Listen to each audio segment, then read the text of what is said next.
Ropes Organization Walcott Foundation Indian Trust Special Coaching to 8th, 9th and 10th classes Digital Virtual Learning Bangaru Palmani Rugangavar from Pedapunjani by Reddy Pulli Mandal. Chairman Dhansekaran.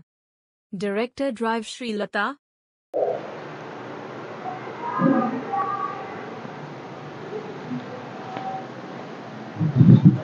Hi, hello, welcome to Ropes Organization. This is Durga Prasad Reddy teaching biology. So we are discussing about our next topic. So components of tissues lo manam entante so blood, bone, tarvata konni tissues gurinchi connective tissues gurinchi previous video lo discuss chestunnam. So వాటి యొక్క diagrams blood లోపల ఏమి ఉంటాయి, so components of blood, so blood లోపల ఏమేమి ఉంటాయి, వాటి యొక్క కాంపోనెంట్స్ ఏంటి, సో దానికి సంబంధించి మనం ఈ వీడియోలో డిస్కస్ చేసుకోబోతున్నాం. Components of blood, components of blood. So రక్తంలో ఉన్నటువంటి పదార్థాలు ఏంటి. సో కాంపోనెంట్స్ ఆఫ్ బ్లడ్కి వచ్చేసరికి సో మామూలుగా ఏంటంటే మనకి సో బ్లడ్ వెజల్స్ ద్వారా బ్లడ్ అనేది పాస్ అవుతుంది. సో రక్తనాళాల ద్వారా రక్తం సరఫరా అవుతుంది. సో వీటిని ఏమంటున్నామంటే బ్లడ్ వెజల్స్ అంటున్నాం. Blood vessels means which is the transport of blood, that is called blood vessels. రక్తనాళాలు, రక్తాన్ని ప్రవహింపజేసేటటువంటి నాళమును రక్తనాళం అంటారు. సో వీటిలో నుంచి ఏంటంటే రక్తం ట్రావెల్ అవుతుంటుంది, I mean blood is travel. వీటిలో ఏముంటాయంటే so this is called red blood cells. ఈ కణాలను ఏమని పిలుస్తామంటే ఎర్ర రక్త కణాలు, లేదా సో వాటిని ఎర్ర రక్త కణాలు, ఎర్ర రక్త కణాలు, రెడ్ బ్లడ్ సెల్స్ అంటారు. సో బ్లడ్ వెజల్స్ అంటే రక్తనాళం, సో దాన్ని రక్తనాళం అంటున్నాం. సో వీటితో పాటు ఇంకేముంటాయంటే వైట్ బ్లడ్ సెల్స్. ఏముంటాయి? వైట్ బ్లడ్ సెల్స్ అనేవి ఉంటాయి. So these are all white blood cells. అంటే వాటిని తెల్ల రక్త కణాలు అని కూడా పిలుస్తున్నాం.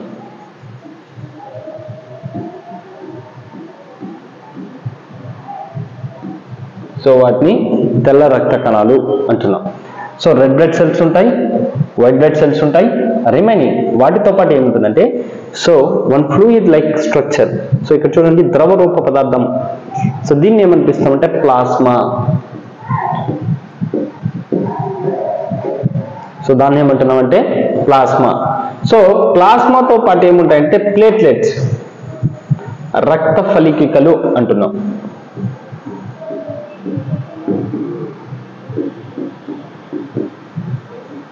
రక్త ఫలికికలు, ప్లేట్లెట్స్.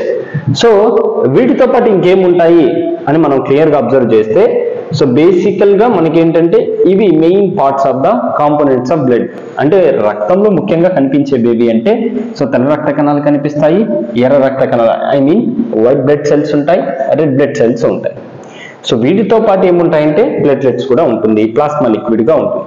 సో వీటితో పాటు ఇంకేముంటాయి అంటే కణాలను, ఎర్ర రక్త కణాలు, తెల్ల రక్త కణాలు మనం విడగొడితే వాటిలో ఏమేమి ఉంటాయంటే neutrophils, eosinophils, basophils, next lymphocytes, monocytes, platelets, erythrocytes. So these are the cells, are the different types of cells. So రక్తంలో మనకు కనిపించేటటువంటి ప్రాముఖ్యమైనటువంటి కణాలు ఏవేవి అంటే న్యూట్రోఫిల్స్ ఉంటాయి, ఎసినోఫిల్స్ ఉంటాయి, బేసోఫిల్స్ ఉంటాయి, లింఫోసైట్స్ ఉంటాయి, నెక్స్ట్ మోనోసైట్స్ ఉంటాయి, ప్లేట్లెట్స్ ఉంటాయి, ఎరిథ్రోసైట్స్ అని ఉంటాయి. So these are the complete components of blood. So రక్తంలో మనకి ముఖ్యంగా కనిపించేటటువంటివి. సో దీని తర్వాత నెక్స్ట్ మనం క్లియర్ గా అబ్జర్వ్ చేస్తే ligaments and tendons. So ligaments, tendons ఎలా ఉంటాయి? సో లిగ్మెంట్స్ అని వేటిని అంటున్నాం, టెండాన్స్ అని వేటిని అంటున్నాం. చూడండి, so this is the part of human leg bone or hand bone. So ఇక్కడ చూస్తే స్కెలిటల్ మజిల్ అంటే బోన్కి అటాచ్ అయి ఉన్నాయి. క్లియర్ గా మనం ఇక్కడ మీరు అబ్జర్వ్ చేయగలరు. సో చూడండి బోన్ ఉంది, బోన్ కి సో ఏమైంది మజిల్ అటాచ్ అయింది. సో దీన్ని ఏమంటామంటే స్కెలిటల్ మజిల్ అంటున్నాం. Next tendons bind muscle to bone. అంటే టెండాన్స్ అంటే ఏమంటే which is attached to the muscle to the bone. అంటే ఎముకకి కండ అతుక్కునేటటువంటి భాగాన్ని ఏమని పిలుస్తున్నాం అంటే tendons. The tendons are helpful to the muscle cells attached with the bone. అంటే ఎముకకు కండరం అతికి ఉంచడానికి ఈ టెండాన్స్ అనేవి యూజ్ అవుతాయి. Next ligaments bind bone to bone. So ligaments ఇంకా ఎక్కడ యూజ్ అవుతుంది అంటే so the bone will be attached to another bone. ఒక బోన్ ఇంకొక బోన్ తో అటాచ్ అవ్వడానికి సో జాయింట్స్ అంటాము మనం, వాటిని క్యాప్సిల్స్ అని కూడా పిలుస్తాం. So ligament bind bone to bone అంటే లిగ్మెంట్స్ ఏం చేస్తాయి, బోన్ టు బోన్ కి అటాచ్మెంట్ ఇస్తాయి. అదే మజిల్స్ అనేవి బోన్ కి అటాచ్ అవ్వాలంటే ఏం కావాలి, టెండాన్స్ కావాలి. సో అర్థమైంది అనుకుంటా. సో ఇక్కడ మజిల్స్ అనేవి బోన్ కి అతుక్కోవడానికి టెండాన్స్ అనేది యూజ్ అవుతాయి.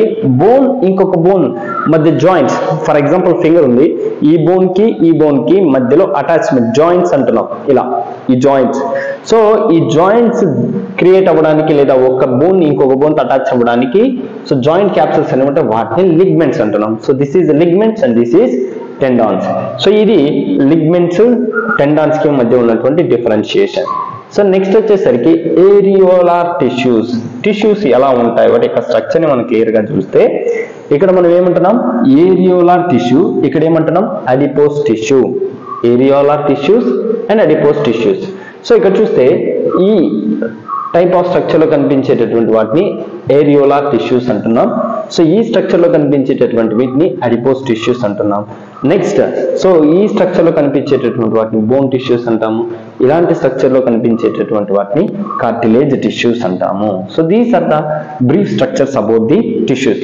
ఇవి మనకి ఏంటంటే టిష్యూస్ లో కనిపించేటటువంటి so different types of structures, different structures లో కనిపిస్తూ ఉంటాయి. సో ఇక్కడ మనం క్లియర్ గా అబ్జర్వ్ చేస్తే చూడండి, ఏరియోలార్ టిష్యూ కి అడిపోస్ టిష్యూస్ కి మధ్య వేరియేషన్ క్లియర్ గా మనం అబ్జర్వ్ చేయొచ్చు. సో ఇక్కడ క్లియర్ గా మనం చేయాల్సిన అబ్జర్వేషన్ ఏంటి అంటే చూడండి, సో ద బిట్వీన్ గ్యాప్స్ అనేవి ఎక్కువగా ఉంటాయి. And so it's a thin layer, so చాలా పలుచగా ఉన్నటువంటి నిర్మాణంలో కనిపిస్తుంది. సో ఇక్కడ మనం క్లియర్ గా అబ్జర్వ్ చేస్తే చూడండి, ఇది మొత్తం కూడా ఎక్కడెక్కడో రేర్ గా జాయింట్స్ కనిపిస్తుంటాయి. మాక్సిమం ఏంటంటే స్పేసెస్ అనేవి ఎక్కువ ఉంటాయి.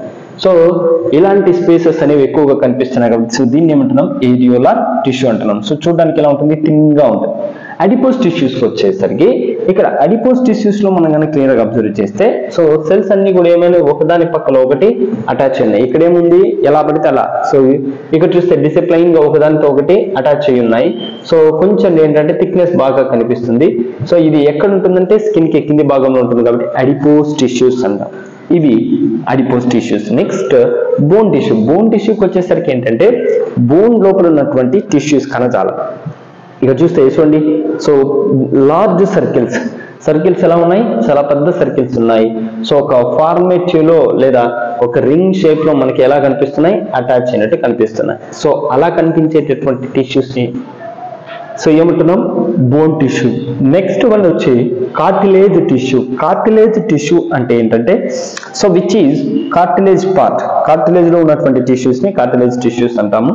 సో వీటిలో చూస్తే ఇక్కడ చూడండి ఇలా లేయర్స్ ఉన్నాయి, బట్ బిట్వీన్ గ్యాప్స్ సో ఒక లేయర్ లో తీసుకుంటే ఇలాంటి ఎంటీ స్పేసెస్ అనేవి కనిపిస్తున్నాయి, హోల్స్. సో ఈ విధంగా మనకి ఏంటంటే ఉన్నటువంటి లేయర్స్ ని లేకపోతే టిష్యూస్ ని ఏమనిపిస్తామంటే కార్టిలేజ్ టిష్యూ అంట. సో ఇది మనము ఈ వీడియోలో డిస్కస్ చేసుకుంది. సో ఈ వీడియోలో మనం ఏం డిస్కస్ చేసుకున్నాం, కాంపోనెంట్స్ ఆఫ్ బ్లడ్ లో ఉన్నటువంటి కాంపోనెంట్స్ ఏంటి, వాటి యొక్క స్ట్రక్చర్స్ గురించి డిస్కస్ చేసుకున్నాం. టిష్యూస్ లో ఉన్నటువంటి డిఫరెంట్ స్ట్రక్చర్స్, ఏరియోలర్ టిష్యూ, తర్వాత adipose tissue, next bone tissue, next cartilage tissue. So దీనికి సంబంధించి మీకు ఏదైనా డౌట్స్ అనిపిస్తే కామెంట్ బాక్స్ లో కామెంట్ చేయండి. Thank you one and all.